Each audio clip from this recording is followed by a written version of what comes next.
Le secret derrière les tours de magie est que nous voulons tous nous faire avoir et nous laisser emporter par la magie. La petite voix dans notre tête nous dit bien qu'il est totalement impossible de couper une femme en deux puis de la recoller comme si de rien n'était. Mais malgré tout, nous sourions comme des enfants et offrons aux magiciens de généreux applaudissements. Cette vidéo va peut-être vous mettre en colère car elle va définitivement vous convaincre que la magie n'existe pas.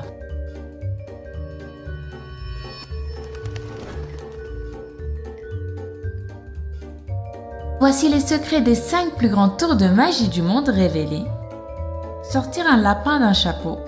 Lorsqu'on parle de magie, ce tour est probablement le premier qui nous vient à l'esprit. En fait, il est tellement populaire qu'il est devenu le symbole des illusionnistes partout dans le monde. Il y a 3 façons de le faire. La méthode la plus simple est de s'assurer que vous avez une table avec un tiroir secret assez grand pour contenir un lapin et un chapeau qui doit aussi avoir une ouverture cachée qui ainsi vous permettra d'atteindre le compartiment en dessous de la table. La deuxième méthode consiste à utiliser un chapeau équipé d'un compartiment bien dissimulé au fond où vous pouvez cacher le lapin. Et ainsi pendant le numéro, il suffira juste de faire glisser la porte du compartiment et d'attraper le lapin pour le faire sortir. Quant à la troisième méthode, elle implique de mettre le lapin dans un sac qui sera accroché en dessous de la table devant vous. Et ensuite, avec de simples mouvements de main, de soulever rapidement le sac et de le mettre dans le chapeau. Tout ce qui vous reste à faire après, c'est de prononcer quelques mots incompréhensibles en agitant votre baguette magique pour impressionner la foule avant d'attraper le lapin et de le faire sortir à la lumière.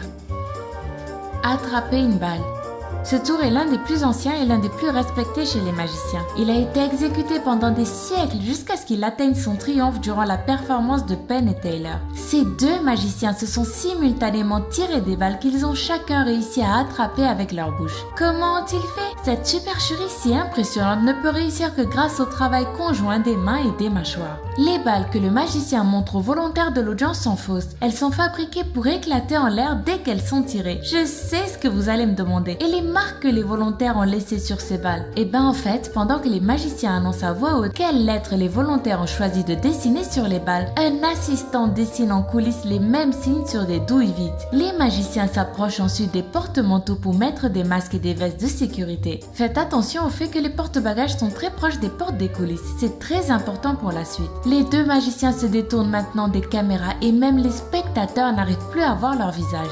C'est à ce moment précis que les assistants placent les douilles vides et signées dans leur bouche et les magiciens se retournent comme si de rien n'était et commencent à faire tout un discours sur les dangers des armes à feu, avec une douille chacun bien cachée au fond de leur bouche. À la fin, les 2 magiciens se placent face à face, se toisent du regard, tendent leurs bras et tirent leurs fausses balles. Ensuite, pendant que leur visage est recouvert d'un peu de fumée, ils repositionnent rapidement la douille vide au milieu de leur bouche. La métamorphose.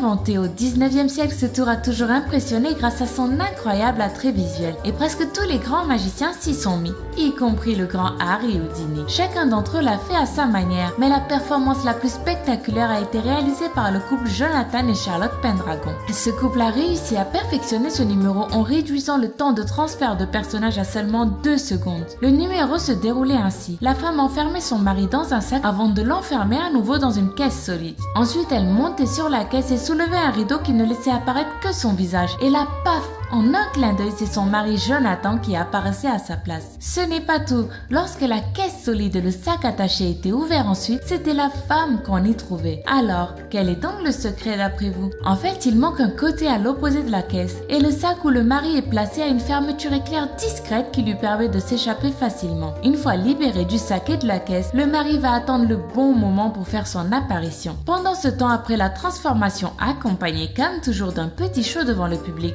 la femme a largement le temps de se placer dans le sac. Ainsi, pour réussir cet incroyable numéro, il faut avoir un talent extraordinaire et surtout un timing parfait. Marcher sur l'eau. Avant le XXe siècle, il n'y avait qu'une seule personne qui était connue pour marcher sur l'eau et ses exploits se trouvent dans la Bible. De nos jours, la technologie a avancé à tel point que ce tour est désormais un peu plus accessible. L'un des très rares magiciens à avoir réalisé ce tour s'appelle Stephen Frame, ou Dynamo selon son nom de scène. C'est en plein soleil qu'en 2011, le magicien britannique marchera sur la rivière Thames au sud du Royaume-Uni. La supercherie qui se cache derrière son incroyable performance serait apparemment une immense plateforme flottante en plexiglas glace posé dans la rivière. C'est vrai qu'à le voir, on comprend bien que Dynamo ne semble pas vraiment flotter, mais bien être tranquillement en train de marcher sur une surface solide. Et d'ailleurs, c'est peut-être pour ça que Dynamo a choisi la rivière Thames, célèbre pour ses eaux sales et troubles. Car si Dynamo avait décidé de plutôt marcher sur l'eau d'une piscine, vous pouvez être sûr que la plateforme se serait vue fort aisément au travers de l'eau claire. La cellule de torture chinoise aquatique. Ce tour a été inventé et joué en 1912 par le plus célèbre illusionniste de tous les temps, Harry Houdini lui-même. Depuis, la cellule de torture chinoise aquatique a la réputation d'être le tour le plus compliqué du monde. Le secret le plus important de ce tour réside dans les cadenas et bien sûr dans la condition physique impressionnante du magicien qui doit se battre pour survivre. Pendant que les assistants du magicien s'occupent de bien sécuriser les pieds du magicien, ils en profitent aussi pour discrètement retirer les pivots des charnières qui maintiennent le couvercle de la cuve bien fermée. Ensuite, pour que le magicien s'échappe, il n'a plus qu'à tendre ses muscles abdominaux, faire un petit tour sur lui-même et trouver de l'air. Je suis sûre que vous vous dites que c'est un tour vraiment très facile et que n'importe qui pourrait le faire. Mais je vous promets que réaliser le tour de la cellule de torture chinoise aquatique oblige à véritablement défier la mort. Réfléchissez bien, le tour oblige le magicien à être tête en bas pendant au moins 3 minutes et rien que ça, c'est un véritable exploit. Ajoutez à cela l'incroyable effort physique et le risque permanent d'évanouissement à cause de la montée rapide de son sang au cerveau et vous comprendrez que ce tour loin d'être ordinaire est en fait un prodigieux défi à la mort. Ce tour incroyable nous montre jusqu'où un magicien est capable d'aller pour divertir son public. Maintenant que vous avez appris quelques-uns des plus grands secrets des magiciens, n'oubliez pas que leur but est de vous divertir et de vous faire rêver. Et dans un quotidien parfois si morose, ça fait quand même vraiment du bien. Sinon, si vous avez apprécié cette vidéo, n'hésitez pas à mettre un pouce en l'air juste en dessous et à vous abonner si ce n'est pas encore le cas. Moi, je vous dis à bientôt pour de nouvelles vidéos et je vous attends sur Facebook ou sur Twitter. Bye bye.